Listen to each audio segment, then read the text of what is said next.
Bueno, yo creo que en general un buen escritor, y Borges es un caso excepcional, es capaz de llegar en algún momento a distintas edades y también a los más jóvenes. Eh, Borges cumple en todo lo que escribió algo que pidió Italo Calvino.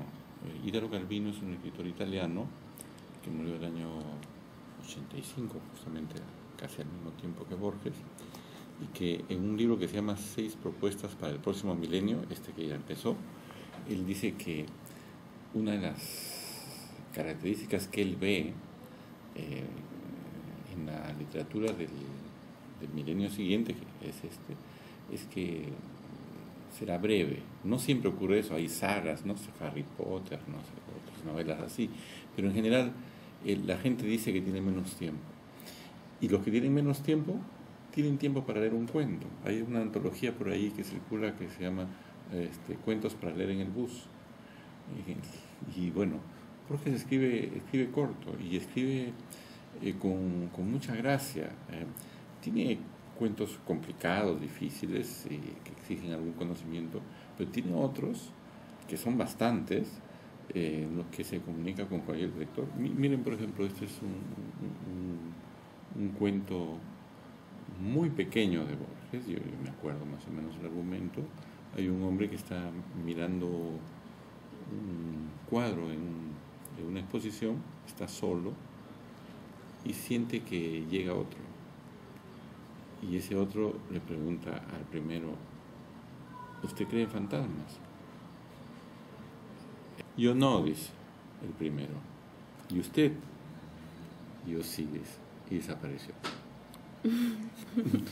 Ya, ese es un cuento de 3 líneas, ¿no? Y Borges era capaz de hacer cuentos de situaciones insólitas. Por ejemplo, esta, que es un cuento oral, ¿no?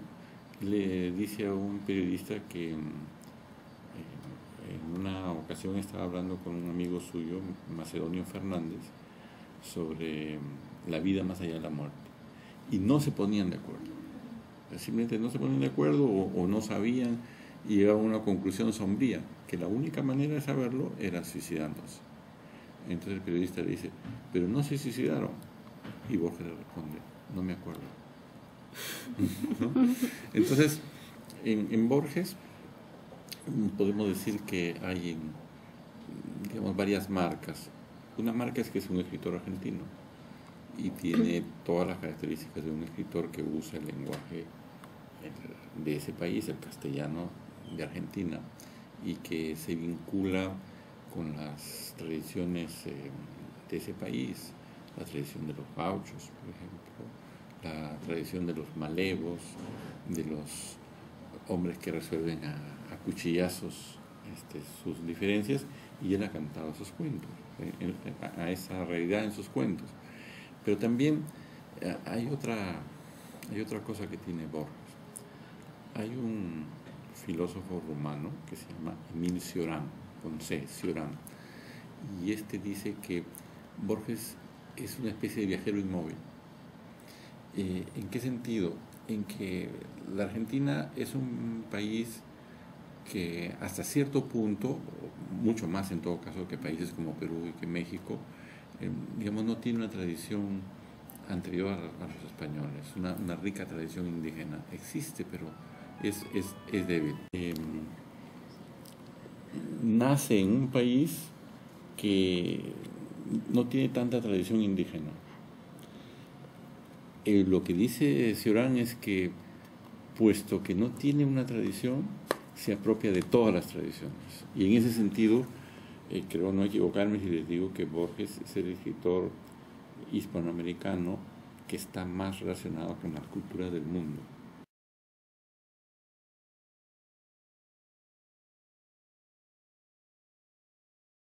Bueno, tal vez en una primera lectura puede parecerles exótico, pero exótico es algo que es distante, que es diferente. Aún metiéndose en tradiciones, en historias que no son suyas, que no son de su país, toca ciertos ingredientes universales. Y él toca también a veces algunos problemas en cuentos que aparentemente aparecen para una primera lectura como disparatados. Les pongo como ejemplo este cuento que se llama Pierre Menard, autor del Quijote. Todos sabemos que el Quijote fue hecho por Miguel de Cervantes Saavedra. Y entonces este es un autor que en el siglo XIX y en lengua francesa, siendo un autor de lengua francesa, quiere escribir el Quijote. No quiere copiar, dejarse influir por el Quijote, sino escribir el Quijote. Y entonces lo escribe. Bueno, igual que Cervantes, escribe el mismo libro y le pone su nombre, Pierre Menard, el ingenioso hidalgo Don Quijote de la Mancha. Entonces, suponiendo que no existe el otro libro de Cervantes, sino este nada más de Pierre Menard, entonces, ¿qué pensamos? Este es un autor que no sabe bien castellano, porque está usando un castellano de otra época. Nadie habla así como el Quijote. No corresponde a nuestra época, no, ni tampoco al siglo XIX. Se nota que no es su primera lengua, el español, que lo ha aprendido, digamos, en la universidad, en una institución, pero que no es su primera lengua, no lo maneja, ¿no? Y por último puede pasar desapercibido, puesto que no es un autor que se está expresando en su propia lengua. Ya, eso lo escribe en un cuento. O sea, es un aspecto teórico de la literatura que señala que aquello que nosotros creemos sobre un libro influye en lo que ese libro nos dice. O sea, cuando nosotros leemos a cualquier autor, bueno, pues digamos, vamos con cierta indiferencia, ¿no? A abrir, a ver si la primera página. Pero si dice Gabriel García Márquez, si dice Mario Vargas Llosa, si dice César Vallejo, o si dice Miguel de Cervantes Saavedra, lo vamos a leer de otra manera. Entonces, Pierre Menard no es nadie, pues, un autor desconocido y escribe esto, bueno, lo dejamos de lado. A esa paradoja se refirió Borges en ese cuento.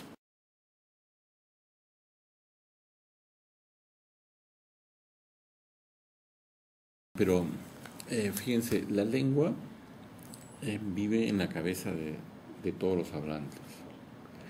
Y entonces un autor que tiene esa potencia como él es una invitación también a mejorar nuestro vocabulario.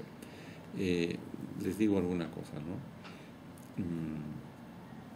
Las personas que hablan en la esquina, los muchachos de barrio, hablan cada vez con menos palabras, 300 tal vez. En la universidad tal vez usamos 2000, y es bastante 2000, ¿no? Un gran novelista usa 3000. Se sabe que Cervantes usó 8000 palabras. Entonces, siempre podemos aprender más y expresarnos con mayor precisión. Pero la capacidad de creación de palabras está en todos los hablantes. Lo importante es que los otros nos entiendan. Voy a poner un ejemplo. Decimos llave, y el diminutivo de llave es llavecita, así es en castellano. Pero si yo escucho a una niña de 5 años que me dice, préstame tu llavita, está correcto. Esa palabra no existe, no es de uso común, pero ella ha creado dentro del sistema algo que los demás entendemos.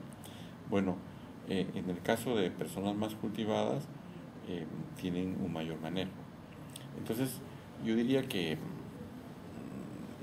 digamos, esto tiene que ver con educación un poco. Yo les digo porque he participado en esto, cuando se hacen libros para primaria o para secundaria, hay cantidades de términos que tienen que ir. O sea, se sabe más o menos estadísticamente cuál es el vocabulario de un niño de 5 años, de 6, de 7, de 10. Pero llegando a la universidad hay que esforzarse un poco, pues, ¿no? Y tener diccionarios a la mano también. Pero las palabras que leemos en el diccionario no son tan vivas como las que usamos. Entonces, o las que reconocemos en las lecturas. Hay palabras que yo mismo he recogido de Borges o de otro autor, he subrayado, he ido a ver el diccionario y siempre debe haber un diccionario en nuestra mesa de trabajo y también para comunicadores.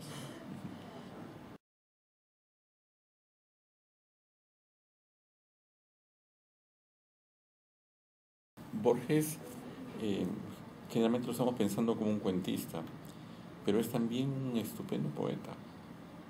Es un poeta excelente, diría, que en poesía, bueno, viene un poco de Rubén Darío, pero alcanzó una maestría muy grande, por ejemplo, en los sonetos.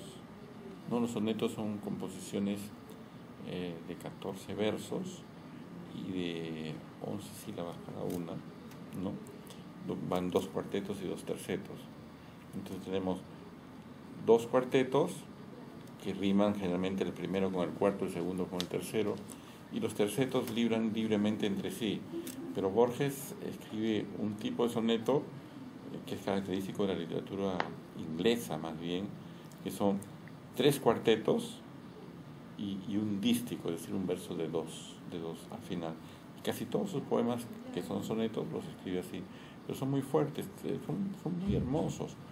Tiene un poema, por ejemplo, muy hermoso a Isidoro Suárez, que es un pariente suyo que combatió en la batalla de Junín. Es hermosísimo ese poema. Y otro poema que los invito a ustedes a leer, que se llama El Perú, que es muy hermoso, donde recuerda a José María Eguren y recuerda también a Machu Picchu, ¿no? Son 2 imágenes, la imagen también de un patio. 3 cosas que me acuerdo. Un hermoso patio de enrejado, que como todavía hay en algunos lugares de Lima, unos pocos lugares, la imponencia, lo imponente que es Machu Picchu y la poesía de Buren que le impactó. Entonces, o sea, Borges es un hombre de letras, podríamos decir, que es al mismo tiempo poeta, cuentista y ensayista. Por ejemplo, recuerdo como algo magnífico sus ensayos sobre Dante Alighieri, ¿no? Que son estupendos. Es el mejor ejemplo en literatura hispanoamericana de un hombre consagrado a las letras y casi sin ninguna injerencia en otros asuntos. La única vez que tuvo un cargo de importancia fue ser director de la Biblioteca Nacional de Buenos Aires, de Argentina.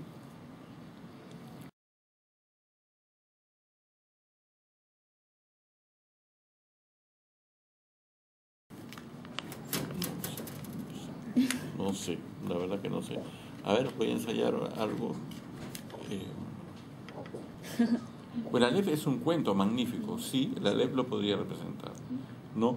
Es un cuento excelente, pero así para jóvenes y que no sean muy eruditos, un cuento que se llama El hombre de la esquina rosada. El hombre de la esquina rosada es un cuento breve y es un cuento de compadritos, esos que resuelven sus problemas con cuchillos.